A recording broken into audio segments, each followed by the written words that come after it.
وہ وعدہ جو کبھی پورا نہ ہوا۔ لکھنؤ کی آخری بارش۔ لکھنؤ کی پرانی حویلیوں والی تنگ گلیوں میں، جہاں چنار کے درختوں کی چھاؤں اور پرانی خوشبوؤں کی بو ہوا میں گھلتی تھی، ایک چھوٹی سی کتابوں کی دکان تھی۔ اس دکان کی مالک تھی شازمہ۔ شازمہ کی آنکھیں گہری تھیں، مگر ان میں ایک لمبا سا اداس پن چھپا رہتا تھا۔ ماں بچپن میں چلی گئی تھی۔ ابو کی موت کے بعد وہ اکیلی رہ گئی۔ دن بھر دکان سنبھالتی، مسکراتی رہتی، مگر رات کو تنہائی اسے کچل دیتی۔ ایک دن دکان میں ایک لڑکا آیا۔ اس کا نام جمیل تھا۔ وہ دہلی سے لکھنؤ آیا تھا اپنی دادی کی طبیعت دیکھنے۔ جمیل نے شازمہ سے ایک پرانی رومانٹک کتاب مانگی۔ شازمہ نے مسکراتے ہوئے کتاب دی۔ اس دن سے جمیل کا آنا شروع ہو گیا۔ وہ ہر روز نئے بہانے بناتا۔ شازمہ شرماتے ہوئے ہنستی اور کہتی، جمیل، کتابیں نہیں، مجھے دیکھنے آتے ہو نا؟ دونوں نے آہستہ آہستہ ایک دوسرے کے دل کھولے۔ جمیل نے بتایا کہ وہ ایک بڑی کمپنی میں انجینئر ہے۔ شازمہ نے اپنا اکیلا پن اور درد شیئر کیا۔ جمیل نے کہا، شازمہ، تم اکیلی نہیں ہو، اب میں ہوں۔ ایک تیز بارش والی شام جمیل نے شازمہ کا ہاتھ تھاما اور کہا، شازمہ، میں تم سے بہت محبت کرتا ہوں۔ تمہارے بغیر میری سانس بھی رک سی جاتی ہے۔ میں تمہیں دہلی لے جاؤں گا، وعدہ ہے، بس 2 ہفتے میں واپس آ جاؤں گا۔ شازمہ کی آنکھیں نم ہو گئیں۔ وہ بولی، جمیل، اگر تم نے وعدہ توڑ دیا تو میں مر جاؤں گی۔ جمیل نے اس کے ماتھے پر بوسہ دیا۔ میں مر بھی جاؤں تو بھی وعدہ نہیں توڑوں گا۔ جمیل کے جانے کے 2 دن بعد فون آیا، شازمہ، میری ماں کا ایکسیڈنٹ بہت سنگین ہے۔ میں فوراً دہلی جا رہا ہوں، 2 ہفتے میں واپس آ جاؤں گا۔ تم انتظار کرنا۔ اس کے بعد خاموشی۔ شازمہ نے صبر کیا۔ مہینے گزرتے گئے۔ جمیل کا کوئی فون نہیں، کوئی خبر نہیں۔ ایک دن دکان میں ایک اجنبی عورت آئی۔ اس نے بتایا، جمیل شادی کر رہا ہے ایک امیر لڑکی سے، تم بھول جاؤ۔ شازمہ گر پڑی، رات بھر روئی، مگر وہ انتظار کرتی رہی۔ 4 سال گزر گئے۔ شازمہ اب بہت کمزور ہو گئی تھی، دل کمزور، جسم دبلا۔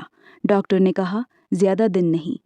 ایک رات جب وہ بہت کمزور تھی، اس نے سوچا، اب بس، اگر میں مر گئی تو شاید جمیل کو پتہ چل جائے۔ اگلے دن تیز بارش تھی۔ شازمہ دکان کے باہر کھڑی تھی۔ اچانک ایک ٹیکسی رکی۔ جمیل اترا، لنگراتا ہوا، بال سفید، چہرہ سوجا۔ وہ شازمہ کے پاؤں میں گر پڑا۔ شازمہ، معاف کر دو، 4 سال کوما میں تھا، سب کچھ کھو دیا۔ شازمہ نے اسے گلے لگایا۔ دونوں روئے، لیکن جمیل نے سر جھکا لیا۔ شازمہ، میری ماں اب بھی زندہ ہیں۔ انہوں نے مجھے وعدہ لیا ہے کہ میں ان کی پسند کی لڑکی سے شادی کر لوں۔ اگر میں نے نہ کی تو وہ مر جائیں گی۔ میں تم سے شادی نہیں کر سکتا۔ شازمہ کے ہاتھ الگ ہو گئے۔ وہ مسکرائی اور بولی، تم جاؤ جمیل، شادی کر لو، میں ٹھیک ہوں۔ جمیل چلا گیا۔ اس رات شازمہ نے جمیل کی فوٹو سینے سے لگائی۔ اس کی حالت بگڑ گئی۔ اگلے چند دنوں میں اس کی طبیعت انتہائی خراب ہو گئی۔ ڈاکٹر نے کہا، دل فیل ہو رہا ہے۔ آخری لمحات میں شازمہ نے آنکھیں کھولی اور آہستہ سے بولی، جمیل، میں تمہیں معاف کرتی ہوں، تم خوش رہنا۔ شازمہ مر گئی۔ جمیل کی شادی ہو گئی، مگر اس کی زندگی خوش نہیں تھی۔ جمیل کا راز۔ حقیقت یہ تھی کہ جمیل کا دل پہلے ہی کسی اور سے بھرا ہوا تھا۔ اس کا نام مہک تھا۔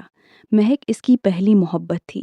دونوں بہت گہرا پیار کرتے تھے، مگر مہک نے جمیل کو چھوڑ کر ایک امیر لڑکے کے ساتھ شادی کر لی تھی۔ جمیل کا دل ٹوٹ گیا تھا۔ اسی درد میں وہ لکھنؤ آیا تھا۔ شازمہ سے مل کر اسے لگا کہ شاید زندگی دوبارہ شروع ہو سکتی ہے۔ وہ شازمہ سے سچی محبت کرنے لگا تھا، مگر جب مہک نے ایک بار پھر اس سے رابطہ کیا اور کہا کہ وہ اسے یاد کرتی ہے، تو جمیل کا دل پھر کمزور پڑ گیا۔ ماں کا دباؤ بھی تھا۔ اس نے سوچا کہ شاید مہک واپس آ جائے گی۔ اسی وجہ سے اس نے شازمہ سے وعدہ کیا، مگر پورا نہیں کیا۔ شادی کے بعد بھی مہک نے جمیل کو دھوکہ دیا۔ وہ صرف پیسوں اور وقت کے لیے جمیل کے قریب آئی تھی۔ جب جمیل کا ایکسیڈنٹ ہوا اور وہ کوما میں چلا گیا تو مہک نے اسے چھوڑ دیا اور چلی گئی۔ اب جمیل کی شادی ہو چکی تھی، مگر گھر میں خوشی نہیں تھی۔ وہ ہر رات شازمہ کو یاد کرتا اور روتا۔ شازمہ کی موت کے 3 مہینے بعد جمیل لکھنؤ آیا۔ وہ شازمہ کی قبر پر پہنچا۔ بارش ہو رہی تھی۔ جمیل قبر کے سامنے گھٹنوں کے بل بیٹھ گیا۔ اس نے پھول رکھے۔ شازمہ، میں نے تمہیں دھوکا دیا، تم مجھ سے سچی محبت کرتی تھیں، میں تمہیں بچا سکتا تھا مگر میں کمزور تھا، میری پہلی محبت مہک نے مجھے چھوڑ دیا، میں نے سوچا تھا شاید وہ واپس آ جائے مگر وہ بھی چلی گئی، اب تم بھی چلی گئی۔ جمیل روزانہ شازمہ کی قبر پر آتا، بارش ہو یا دھوپ، وہ وہیں بیٹھ کر روتا۔ معاف کر دو شازمہ، میں نے تمہارا دل توڑ دیا، تم نے مجھ پر بھروسہ کیا تھا، میں تمہارا انتظار کرتا رہوں گا۔ اب میری باری ہے۔ لوگ کہتے ہیں کہ آج بھی جمیل ہر شام شازمہ کی قبر پر آتا ہے، بارش میں بھیگتا رہتا ہے، روتا رہتا ہے، اس کی آنکھوں میں پچھتاوا اور محبت کا درد ہے۔ کہانی کا اختتام: کبھی کبھی محبت میں ایک سے زیادہ دل ٹوٹتے ہیں۔ شازمہ نے انتظار کیا اور مر گئی، جمیل کی پہلی محبت نے بھی اسے چھوڑ دیا، اور جمیل اب زندگی بھر پچھتاوے میں شازمہ کی قبر پر روتا رہے گا۔ اگر یہ کہانی آپ کے دل کو چھو گئی تو چینل دعا حسیب کو ضرور سبسکرائب کر لیں۔ یہاں ملتی ہیں سچی، جذباتی، رومانٹک اور دل توڑنے والی کہانیاں۔ سبسکرائب کریں، بیل آئیکن دبائیں اور ویڈیو کو لائک اور شیئر ضرور کریں۔ آپ کا ایک سبسکرائب مجھے نئی کہانیاں لانے کا حوصلہ دیتا ہے۔ شکریہ۔